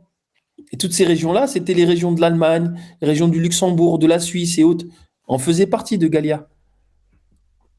Mais regardez cette carte. Ça, c'est la carte, en fait, c'est une carte de Carolo Magni. Vous vous souvenez, je vous parlais pas le ancien Carolo Magni, le Carolo Magni Charlemagne. Parce qu'en fait, Magni, ça veut dire empereur. C'est l'empereur Charles. Et il y a eu plusieurs empereurs. Il y a eu Ludovicus Magnus, il y a eu Henricus Magnus, il y a eu Caroli Magni. D'accord? Et ça, c'est sa carte à lui. Mais ce n'est pas une carte en fait qui date de 800. C'est celui de 1540, celui qui a tué le roi des Sarmates, le roi des Tabors. Regardez la taille de son empire, déjà à son époque. D'accord? Mais regardez maintenant, c'était qui en fait? La même carte que je vous ai montrée tout à l'heure. En 1812, l'Empire napoléonien est à son apogée. Napoléon contrôle presque tout le continent européen. Il a soumis la Prusse et l'Autriche et s'impose difficilement en Espagne. Il ne s'impose pas. C'était Gallia. C'était Gallia. Vous voyez? C'était Gallia. Mais comment est-ce que c'était Gallia? Je vous l'ai démontré. Sur toutes les pièces, vous le voyez marqué. Regardez. Napoléon Bonaparte, consul Rep, Gallia. Imperio Gallorum. On continue. Pareil ici. Virtus Gallorum. Triumphat. Regardez ici. Gallorum Imperator. Italiae Rex. Ils ont retiré les Franciae. Vous voyez marqué Franciae quelque part? Il n'y a pas de Franciae. Pourquoi? Parce que c'était un leurre des Bourbons qui essayaient déjà de changer le nom. Mais au nom de qui? Au nom des banksters, au nom des Rothschild, au nom des Goths, au nom des Scythes, au nom des Sarmates, au nom de tous ces peuples-là, là, en fait, qui sont en guerre contre Gallia. Parce qu'en fait, Gallia refusait de laisser le monde partir en cacahuète comme il est en train de partir aujourd'hui. Vous voyez un petit peu le parallèle entre le monde d'hier et le monde d'aujourd'hui? Et ça, depuis que les Napoléons sont venus, parce qu'il y a eu 3 Napoléons, il n'y en a pas eu que 2. Il y en a eu un troisième qui s'appelle Napoléon II, qui est le fils de Napoléon Bonaparte, mais qui, en fait, soi-disant, il a régné que 2 ans, ou même pas, pardon, 2 mois. C'est faux. En fait, tout est mensonge. Regardez, Gallia Renovata. C'est marqué. Gallia Renovata. Donc, l'empire de Napoléon, c'est les mêmes frontières que Hitler a voulu rétablir. Pourquoi Hitler a voulu rétablir ces frontières-là? Pourquoi il prend les mêmes frontières que Napoléon? Et pourquoi ce sont les mêmes frontières que l'Europe d'aujourd'hui? Vous voyez qu'il y a un problème, il faut se poser des questions. Et regardez Napoléon III, Restitutori Galliae. Parce qu'ici, c'était les terres de Gallia, sur toute l'Europe. On n'est pas juste sur un petit bout de terre. Là, on est sur un empire. Et un empire, comme je vous disais, ça c'est sur une carte à plat, d'accord? L'empire, c'était celui qui était à équidistance de toutes les terres de ce monde et qui pouvait en fait les protéger. Ce sont tous les autres empires, toutes les autres royautés qui ont revendiqué la terre de Gallia, celle-ci, pour pouvoir protéger le reste du monde. Parce qu'elle était pile au centre. Et qu'est-ce qu'a fait les Anglais? Ils se sont dit, bon, on va déporter un petit peu, on va faire bouger les énergies, on va mettre le méridien de Greenwich ailleurs. Et c'est pour ça qu'ils l'ont déporté, mais de très peu. Vous voyez? Avant, c'était en Belgique, c'était à Karlsruhe, en Gallia Belgica, qu'il y avait en fait le pôle mondial. Ça, c'est la carte de l'empire dit français. Pourquoi on disait l'empire français? C'était pas un empire français, c'était l'empire de Gallia. Mais comme il y a eu en fait une malversation et que la Francie, elle a réussi petit à petit à mettre son nom sur les cartes et ainsi de suite, c'est comme ça qu'ils nous ont trompés. Mais là encore, à cette époque-là, c'était l'empire de Gallia, puisque c'est jusqu'en 1945. Regardez, tout ça, toutes ces petites terres en rouge là. Regardez la Louisiane, regardez les Amériques. Tout ça faisait partie de Gallia. Tout ce qui est en jaune là, toutes les îles. Mais vous saviez qu'en fait, même ici, sur le rebord, là, ici, il y avait Nova Galatia. Ici, là, toute cette partie-là, c'était Gallia aussi. Vous voyez? Là, on vous montre qu'une toute petite partie de ce qui restait. Mais ici, là, tout le bas, là, c'était à Éthiopia. À Éthiopia, c'était la source de Gallia. Et comme je vous ai expliqué, l'empire protecteur de 4 continents. Et je pense même que l'Océanie le protégeait, mais l'Océanie fait partie de Gallia, enfin fait partie de l'Asie. Aujourd'hui, on te dit que c'est une terre à part. C'est faux. Bref, regardons ensemble. Henricus Magnus, je vous l'ai déjà montré, j'arrête pas de vous le montrer pour que vous compreniez bien. Henricus Magnus n'était pas roi de France simplement. Roi de Francie, pardon. Parce qu'il faut arrêter de dire roi de France, c'était un roi de Francie. D'accord? Au niveau de la statue du Pont-Neuf, dont je vous ai expliqué, il y a 2 faces. La face cachée, c'est celle qui vous parle de Enrico IV, Galliarum Imperatori Navarrae, mais Galliarum Imperator, l'empereur de Gallia, Navarrae Rex, roi de Navarre, mais empereur. Empereur, c'est plus fort, je suis désolé. Navarrae, il n'y avait même pas marqué Francie. On parlait de la Navarre qui était en fait en Espagne. Ludovicus XIII, son fils, Et de l'autre côté, en fait, sur le côté rue, il y a marqué Henrici Magni. Mais personne ne comprend Henrici Magni. Magni, c'est l'empereur. Henrici le Grand, l'empereur. Mais là, il y a bien marqué Inter tumultus Gallia indigné delectam. Indigné du fait de la mort de son bon empereur. Henri IV. Continuons. Là, dans cet ouvrage-là, je vous ai parlé justement de comment c'est l'ouvrage de Daviti. D'accord? C'est un très grand géographe, militaire, écrivain, historien, géographe français. D'accord? 1573, comme vous pouvez voir, c'est 33 ans, 33 ans après la mort du roi de Tabor. Donc là, on est toujours dans les mêmes temporalités. Regardez ce qui a marqué dans l'ouvrage qui a été repris par Pierre Bergeron. D'accord? Pierre Bergeron aussi, qui est un très grand historien, qui a repris, qu'est-ce qu'il a marqué? En fait, l'ouvrage, voilà, c'est important, j'ai oublié de vous dire le nom. Histoire et fonction de l'Empire tartare, chez Pierre Bergeron. D'accord? Donc, il a repris, en fait, les empereurs du monde.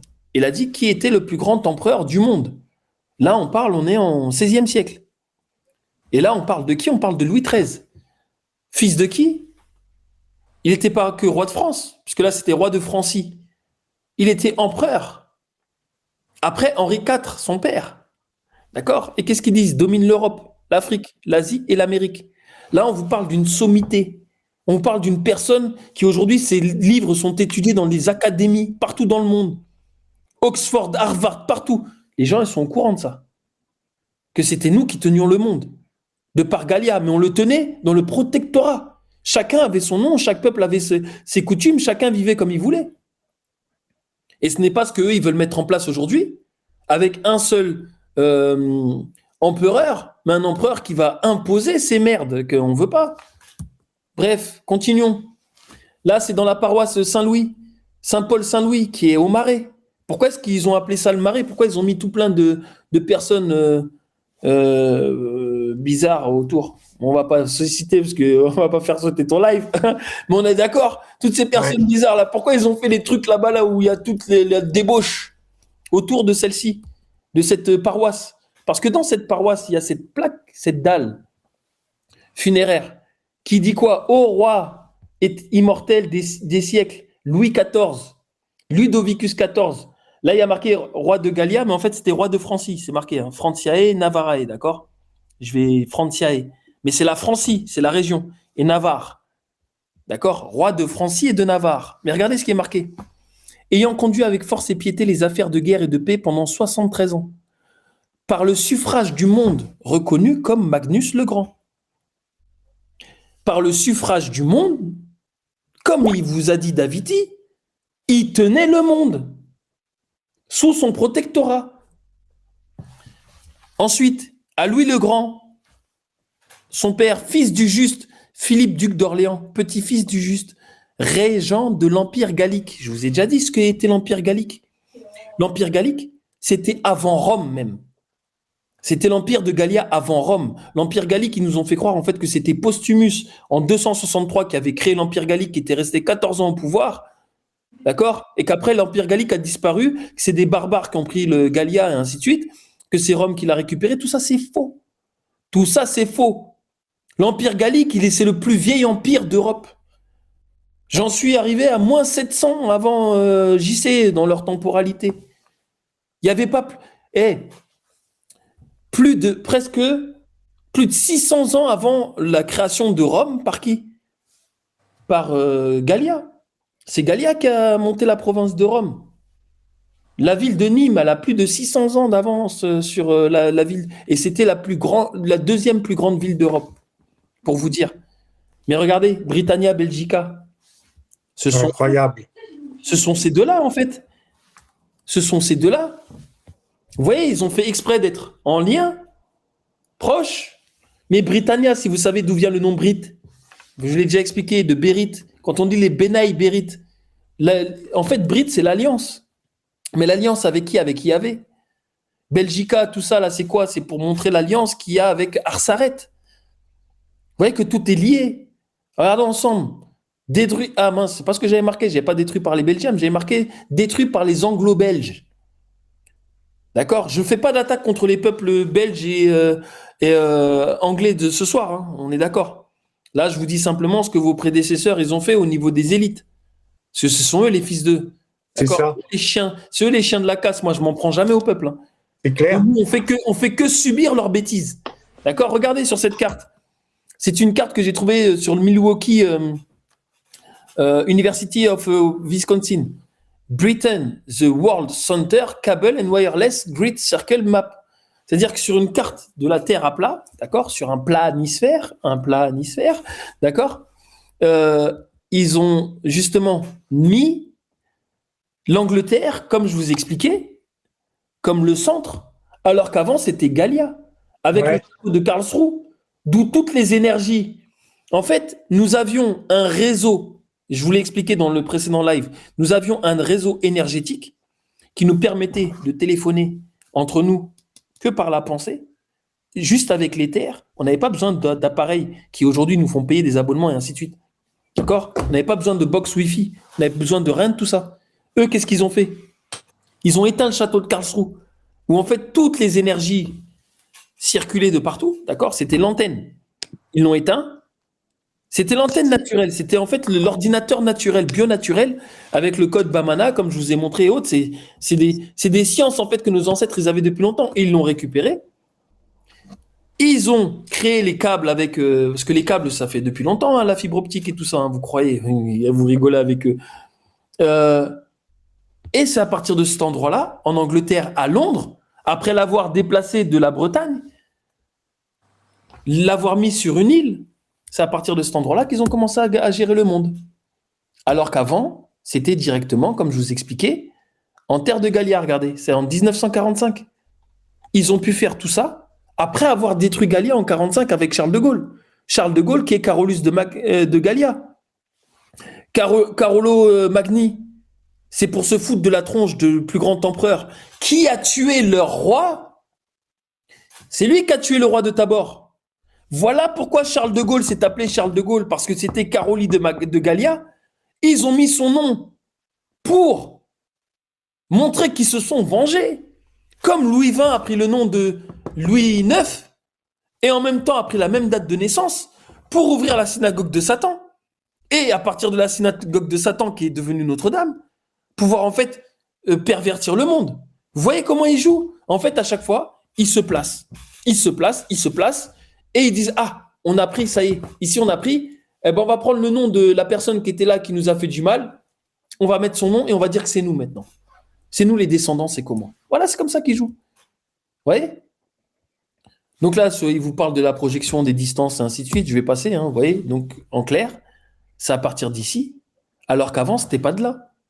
Et comme vous pouvez voir, regardez, les connexions, elles allaient déjà dans des villes comme Casablanca, Alger, Beaune, Annaba, Madrid, Gibraltar, Naples. La connexion en 1945, attention, et ils étaient déjà en Wi-Fi. Hein. Faut rigoler avec eux. Détruit par les Anglo-Belges, voilà, c'était ça en fait. Comme on n'arrête pas de vous répéter, les vainqueurs écrivent l'histoire des vaincus. C'est pas moi qui le dis, c'est deux frères. Les ennemis en 1944, Robert Brasillach, acteur et témoin de la défaite annoncée de Vichy, se résignait à cette affirmation. L'histoire est écrite par les vainqueurs. L'histoire est à la suite d'un conflit, outil de reconstruction nationale et support de création d'une mémoire collective. Bah, est-ce que vous voyez en fait que l'histoire elle a été réécrite de fond en comble? Mais sauf que en fait les archives, fallait qu'ils brûlent tout. Mais eux, ils sont tellement orgueilleux qu'ils veulent montrer qu'ils ont touché les choses.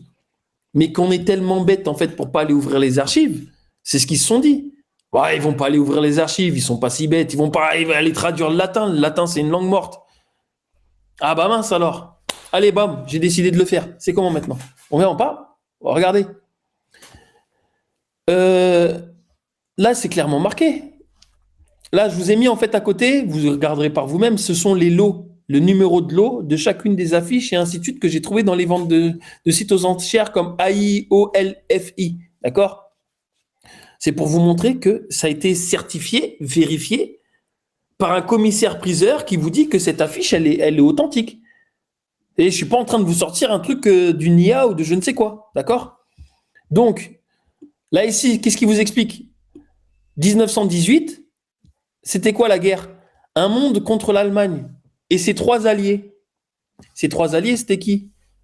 c'était très certainement Gallia, d'accord? L'Italie. Bref, les trois alliés, c'était qui Parce qu'en fait, il faut savoir une chose, tout a été retourné. L'Allemagne faisait partie de Gallia. Ça, il faut le savoir. Donc ça n'a pas de sens en fait que Gallia se soit mis en guerre contre l'Allemagne en 1918 alors que Gallia existait encore. Puisqu'en 1919, c'est Gallia, marqué noir sur blanc, qui a consacré la basilique Sacré-Cœur de Montmartre. Donc en 1919, le 16 octobre 1919, Gallia existait toujours, hein, pour vous dire. Donc là, la guerre de 14-18, il s'est passé un truc. Mais en tout cas, l'Allemagne était alliée avec Gallia. C'est sûr. Donc ensuite, là, il vous explique qu'en 1943, c'est l'Angleterre, les USA et les Soviets, d'accord, contre la civilisation européenne, comme on a vu sur l'affiche précédemment. Pourquoi? Mais parce qu'ils veulent à tout prix, en fait, ils voulaient à tout prix que venger leur roi, faire en sorte de montrer que c'était eux les élus de Dieu, les 144 000, et en fait mettre à la tête du monde leur fausse divinité Yahvé. Continuons. Regardez les Anglais, ce qu'ils ont fait. C'est les Anglais qui nous ont fait ça. En fait, la famine, ils sont en train de vous montrer. Ils vous disent, en fait, la plupart des affiches de l'époque, dont je vous ai mis aussi les numéros de l'eau et ainsi de suite, vous disiez que les principaux ennemis, c'était les Anglais. Regardez, pourquoi nous nous battons en Syrie? Parce que la Syrie faisait partie aussi de l'empire de Gallia sous son protectorat. Les Anglais nous ont attaqués. Ils ont prétendu que des troupes allemandes occupaient la Syrie, ils ont menti. Le maréchal l'a dit, Monsieur Churchill n'a pu que se taire.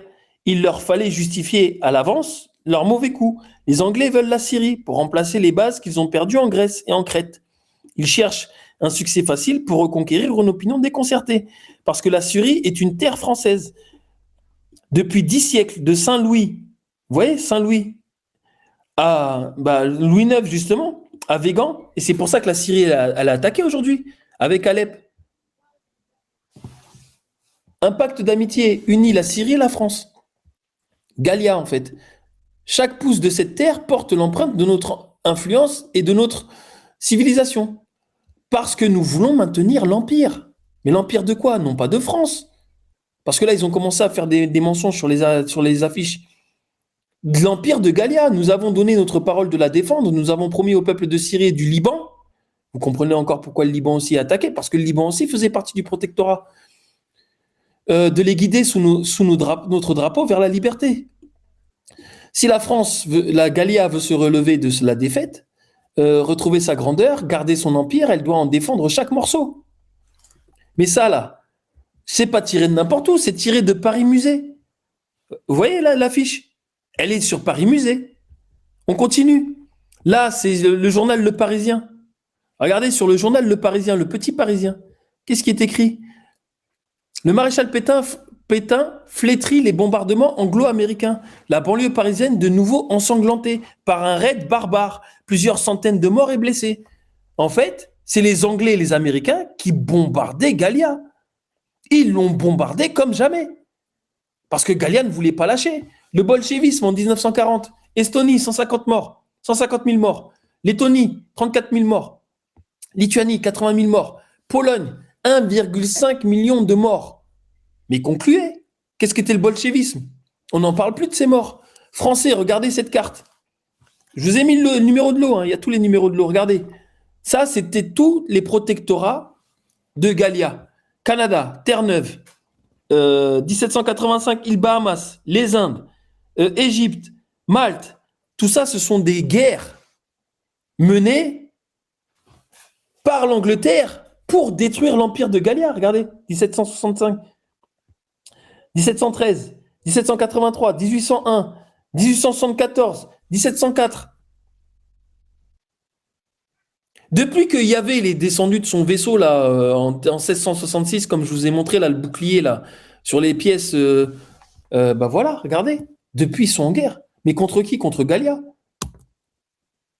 Voilà la nature de l'aide. Le maréchal flétrit l'agression. Bilan 410 morts, 1585 blessés. Personnes sans foyer, 1193. Jugez par vous-même. Voilà la nature de l'aide anglaise aux populations de Gallia. Mais en fait, quand on parle, en fait, vous savez, là où a été le grand subterfuge, c'est quoi? C'est qu'on vous parle en fait de Gallia, de la France. Pourquoi? Parce que qu'est-ce qu'il a fait Hitler? Il a occupé que le nord. Il a occupé la Francie. C'était ça la Francie. Le sud, c'était la France libre par la suite, qui a été appelée France libre par De Gaulle. Mais en fait, comment s'appelait le réseau de résistance? Il s'appelait le réseau Gallia. La résistance s'appelait réseau Gallia, vous pouvez regarder. La résistance de tout c'était ce qui restait de Gallia, qui combattait encore. C'est pour ça que quand ils vous disent voilà la nature de l'aide anglaise aux populations françaises, oui, c'est vrai, parce que la France, c'était le Nord. C'est comme ça qu'ils avaient réussi, en fait, en 1789, à récupérer ce nom, à imposer ce nom-là. Regardez les mesures de protection, de bombardement aérien. C'était toujours. Donc ça veut dire que, en gros, on vit la même situation qu'à cette époque. Attends, tu vas voir. Attends, là, j'ai même pas commencé. Là, je t'ai montré que Minsk. Attends, je vais te montrer la suite. Là, tu vois, les mesures de protection de bombardement aérien, c'était les Anglais et les Américains qui nous défonçaient le crâne.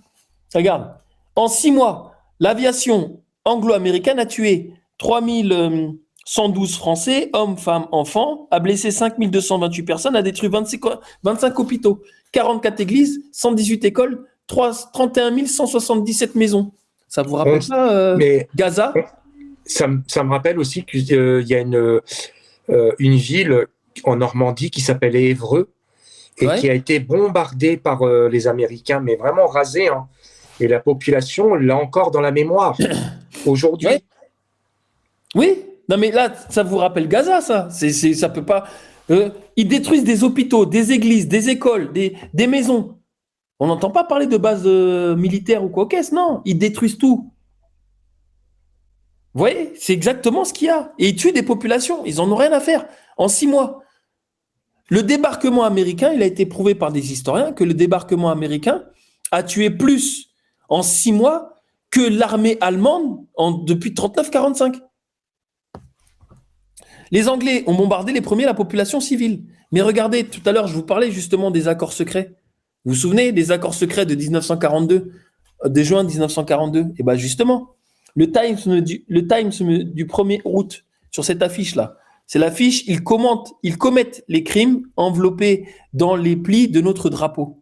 D'accord? Ils sabotent. Voilà, ils marquent tout. Hein. Ils sabotent, mais ce sont des Français qu'ils tuent, car les convois des troupes d'occupation sont bien protégés. Ils assassinent, et des inconscients payent pour eux. Des femmes et des enfants souffrent de restrictions plus sévères, des trains de prisonniers libérables font demi-tour. Ils trahissent. Le Times du 1er août avoue qu'à bord du Potomac, anglo-saxons et russes se sont partagés le monde. L'Europe a été adjugée aux soviets et à leurs agents, les communistes. Voilà pourquoi il y a eu la guerre de 39-45. Ils veulent ajouter au massacre de la guerre étrangère les horreurs de la guerre civile. Et en fait, qu'est-ce qui s'est passé en 45? Ils n'ont pas pu faire venir leur antéchrist, leur faux Jésus. Parce que Aleister Crowley, qui devait faire la cérémonie rituelle pour mettre dans le corps de Barbara Bush, qui est en fait Barbaro, ou je sais pas comment est-ce qu'on peut l'appeler ce mec, parce que c'est un homme aussi, voilà. Bah là, cette fois-ci, ils vont nous le mettre dans Michael Obama. En fait, tout est question d'eschatologie. Et là, vous allez voir, je vais vous continuer à vous dévoiler que c'est ça qui s'amuse en fait. En résumé, ça c'est le résumé de ce qu'on a vu comme affiche. Nous comprenons que l'Europe est en guerre contre les US, l'Angleterre et la Russie. L'Europe, on vous parle pas en fait. Nous, on était en guerre contre qui normalement? Normalement, on était en guerre contre l'Allemagne. Eh ben en fait non. L'Europe tout entière n'était pas en guerre contre l'Allemagne. L'Europe tout entière était alliée de l'Allemagne, et je vais vous le démontrer, contre les USA, l'Angleterre et la Russie. Et la France n'a pas voulu les suivre. C'est pour ça qu'ils se sont fait défoncer. Et Gallia non plus ne les a pas suivis. Que ces trois puissances se sont entendues pour se partager l'Europe entre elles, ce qui a fait réagir Hitler, qui a proposé de s'unir pour éviter le pire après avoir envahi les peuples clés, comme la France et ses kilomètres de côte atlantique. Regardez, l'Angleterre ennemie de l'Europe. C'est pas moi qui le marque, c'était des affiches de l'époque. L'Angleterre est responsable des ruines qui couvrent l'Europe et du sang versé. Pour le négocier au traité de paix et s'acquitter envers l'Allemagne avec notre bien, c'est sa politique traditionnelle. Nous ne pouvons pas les laisser faire. Notre maréchal Pétain, par 2 fois, a riposté avec les armes en clamant qu'il faut châtier l'Angleterre. Vous voyez, je vous laisserai le lire. C'est effarant en fait on était face aux Anglais. Regardez, ça ici, bon c'est un peu mal écrit. Hein. Là ici, il vous montre les diverses guerres qu'il y a eu, que je vous ai montré entre. Alors regardez, il y a eu le Sénégal, il y a eu à Dakar, il y a eu Mers El Kébir, plus toutes celles que je vous ai montrées la dernière fois et ainsi de suite. Et à chaque fois, c'était contre les Anglais. Attendez, excusez-moi. L'Angleterre fait couler le sang français. Sang français, notre pays est dévasté et démembré. Jeanne d'Arc est brûlée vive à Rouen par les Anglais encore. L'Angleterre fait couler le sang français, bref, etc., etc. Après, il vous parle d'aujourd'hui et il vous parle de demain. L'Angleterre fait couler le sang à Mers. En fait, l'Angleterre n'a jamais cessé d'attaquer Gallia jusqu'à ce que Gallia soit détruite, jusqu'à ce que le nom Francia, venant des Gallia Belgica, là, des Belges venant de Tabor, Arsaret et ainsi de suite, puisse reprendre en fait ce pays, cette nation, cet empire. Continuons. Là, on voit Victoria, la croisade contre le bolchevisme. Vous voyez bien les svastikas et ainsi de suite. Mais regardez, ce sont que des drapeaux européens qui sont alliés des nazis, regardez, et qui combattent contre qui? Les nazis n'ont pas été tout seuls sur le front. Même les Arméniens, et je suppose même peut-être les Serbes, parce qu'il y avait la Hongrie, il y avait la Pologne, et la Croatie. Tous faisaient partie de la coalition avec les nazis contre les bolcheviks. Et vous voyez que l'histoire, elle est plus pareille. Regardez cette affiche. L'Europe en marche contre le bolchevisme. Mais pour se foutre du fait que l'armée allemande avait réuni tous les pays d'Europe, qu'est-ce qu'ils ont fait? Macron, c'est un acteur. Il se fout de la gueule de notre histoire, en fait. Il se fout de la gueule de notre histoire en ayant fait quoi? Regardez, vous voyez bien, c'est pas moi, c'est pas de moi cette affiche. La France en marche. En marche la France en marche, c'était qui? C'était le maréchal Pétain. C'était le nom de son parti. La France en marche. Non, je t'avais dit, hein, Gélico, qu'il allait être bon ce live. Hein. On se marre. Mais c'est pas marrant. Contre qui? Contre le bolchevisme. Et qui est en tête du cortège? Qui est en tête du cortège? Qui est le premier drapeau? De droite à gauche. La France. L'Allemagne. Qui suit? L'Italie. La Hollande. Et ainsi de suite. C'est la France qui a pris la tête de la coalition. Tout comme Macron, aujourd'hui, prend la tête de la coalition européenne pour attaquer la Russie. Ils ont inversé le... T'as vu? Mais attends, si tu crois qu'ils s'arrêtent là, les petits malins. La France en marche était-elle vraiment un slogan de Vichy? Moi, je vous laisserai lire, hein, comme Marine Le Pen l'affirme. En fait, Macron, il a décidé un jour de rendre hommage au maréchal Pétain, pour se foutre de la gueule du maréchal Pétain, un grand soldat pendant la Première Guerre mondiale. D'accord, Emmanuel Macron a jugé légitime mercredi de rendre hommage au maréchal Pétain, samedi aux Invalides. Vous voyez? Qu'est-ce qu'il dit? On n'oublie rien. La polémique justifiant l'hommage à Pétain. D'accord? Bon, je vous laisserai lire, hein, d'accord? Donc lui, il fait un hommage. Même Marine Le Pen a été obligée de sortir de son bois là et dire ah ouais non, Pétain, t'abuses. En fait, pourquoi il l'a fait? Parce qu'il a repris tous ses slogans et ainsi de suite. Hommage à Pétain. Macron ne pardonne rien, mais ne gomme rien. D'accord? Pourquoi? Mais qui est-ce qui savait en fait que la France en marche, c'était le nom le nom du parti de Pétain? Attendez, vous croyez que c'est là où il s'est arrêté? Non, regardez. Il faut savoir en fait qu'en 39-45, qui est-ce qui a foutu le pays à terre? En 38, de 36 à 38, qui a foutu le pays à terre? Le Front populaire. Qui est le Front populaire? C'est le parti communiste. Non, mais le Front populaire, c'est eux là. Ils ont fait un nouveau Front populaire là. Il s'appelle la France insoumise.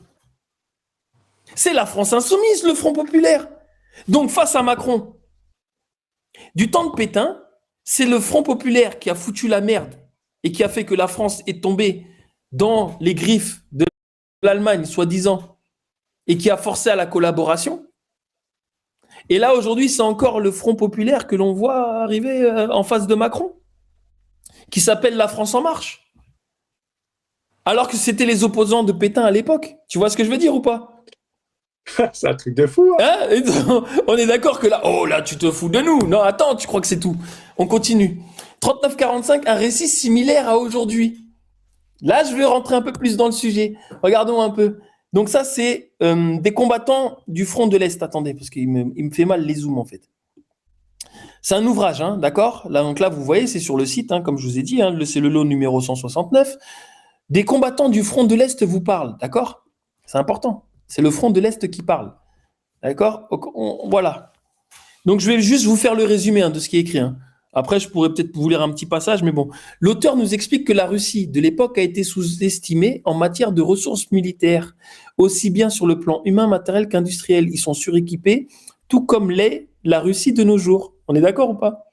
En fait, là, il nous expliquait à cette époque-là que la Russie était suréquipée, qu'ils avaient des hommes, qu'ils étaient des technologies de ouf, et ainsi de suite, et ainsi de suite. C'est pas ce qu'on entend aujourd'hui que Vladimir Poutine est imbattable, c'est lui qui a les plus grandes armées, et ainsi de suite. C'est exactement le même récit que l'on a ici, dans cette page-là. D'accord? Ici, quand vous lisez, dans la nouvelle politique de l'Europe, le sort de cette partie du monde ne tient plus qu'à la capacité aux dispositions d'un seul homme, qu'il se trouve un empereur de Russie vaillant, impétueux, capable, en un mot, un tsar, qui est de la barbe au menton, et l'Europe est à lui. Il peut commencer cette opération sur le sol allemand, à 100 lieues de Berlin et de Vienne. Et dès cet instant, il est au cœur de l'Allemagne, au besoin, si le cas le requiert, il jette en passant. Enfin bref, là, l'empereur de Russie, ils sont en train de dire que il est comme Poutine d'aujourd'hui. Il est au-dessus de tous les présidents. Là, il était au-dessus de tout le monde, vous voyez? Et là, il vous l'explique. On croirait vraiment que l'Empire vit à notre époque. On croirait ce texte écrit par la circonstance jusque dans les détails et actuels. Enfin bref, faudrait que vous le lisiez en fait, parce que j'ai oublié à quel endroit est exactement l'endroit où de ce que je vous résume, d'accord? Dans le magazine des LVF, vous savez que le LVF, ça veut dire les volontaires français. Vous avez entendu parler de la coalition des volontaires. On va y venir aussi. On comprend surtout que les Français remercient le Führer qui les a sauvés des ennemis de la France et de l'Europe que sont les Américains, Anglais et Russes. C'est-à-dire que dans ce livre, il est marqué que les Français remercient le Führer de les avoir sauvés. Regardons ici. Les bobards sortent toujours du même nid.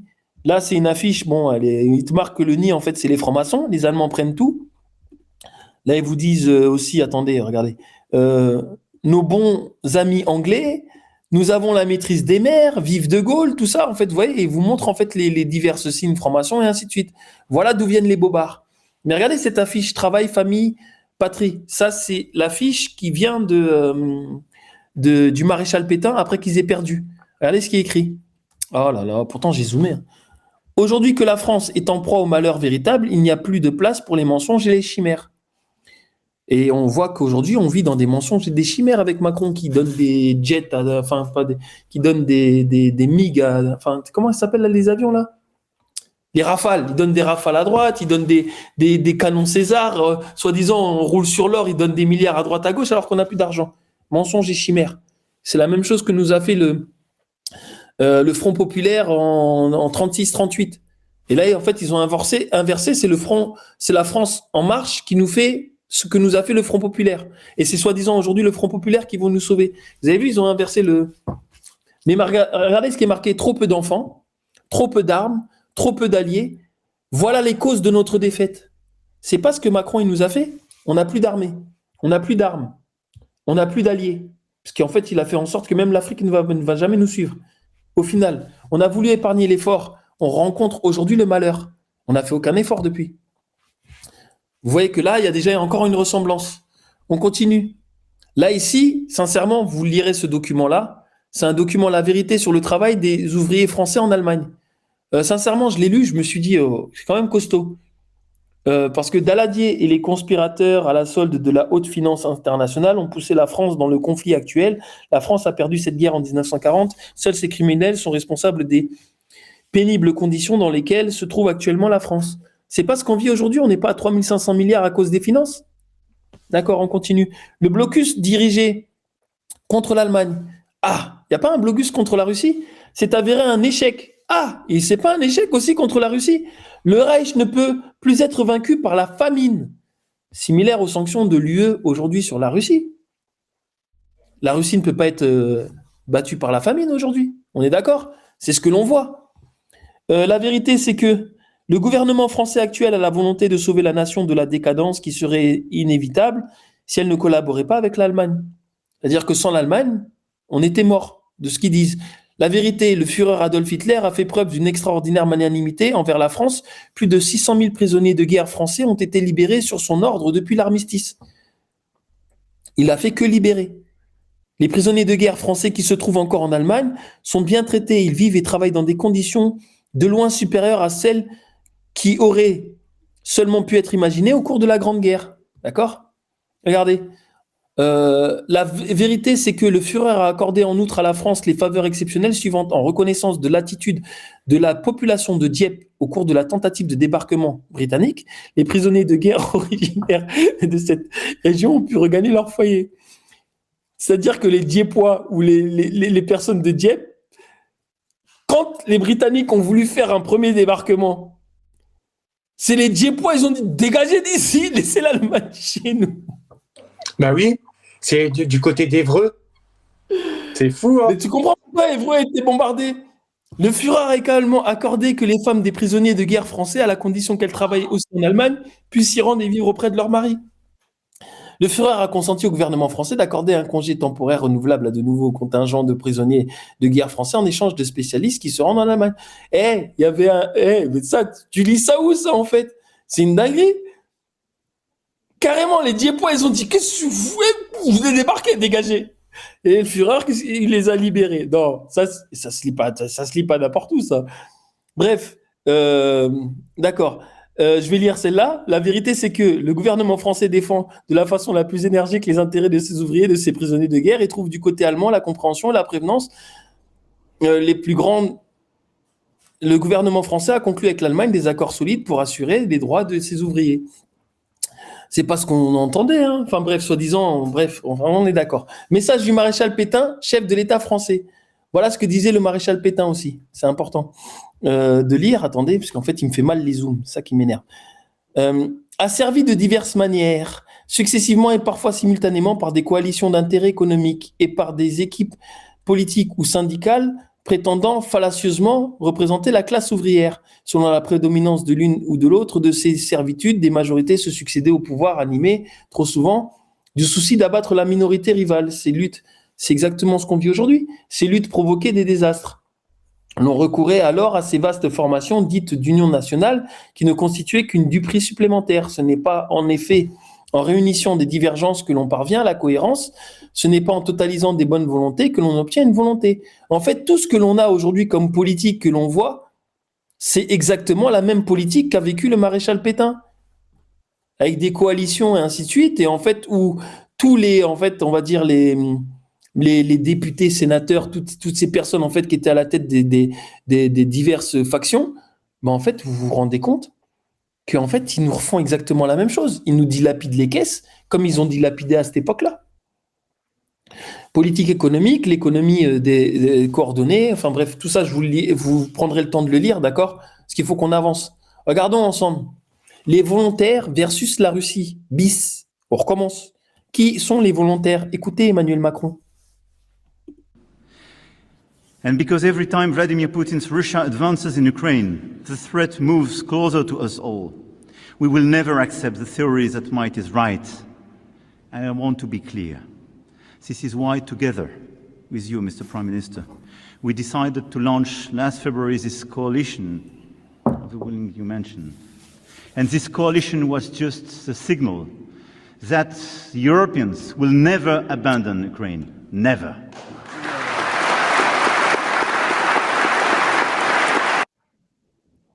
La coalition des volontaires. On est d'accord? La coalition des volontaires. C'est une dinguerie. D'où vient la coalition des volontaires?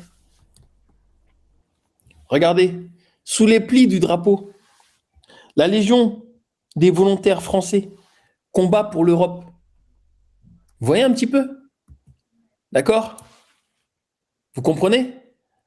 Bon, Gélico est parti, je pense qu'il va revenir, il a dû avoir un problème de réseau. Excusez-le, attendez, je vais changer, je vais mettre dans ce sens-là pour avoir une plus grande image. Voilà, super. Donc, là, regardez, si vous regardez bien, affiche d'engagement dans les Waffen-SS. Ah, mince! Français! Waffen-SS français? Attendez, excusez-moi. Là, pardon, on est sur l'autre affiche. On est sur celle-ci, sous les plis du drapeau. La Légion des volontaires français, il n'a rien inventé, Macron. Ça existait déjà. Si tu veux que la France vive, tu combattras dans la Waffen-SS contre le bolchevisme. Donc, les volontaires français ont intégré la Waffen-SS française pour servir l'Allemagne. D'accord? Écoutez l'appel du maréchal, il est indispensable que le bolchevisme soit battu, c'est aussi indispensable pour l'Europe que la France. Légion des volontaires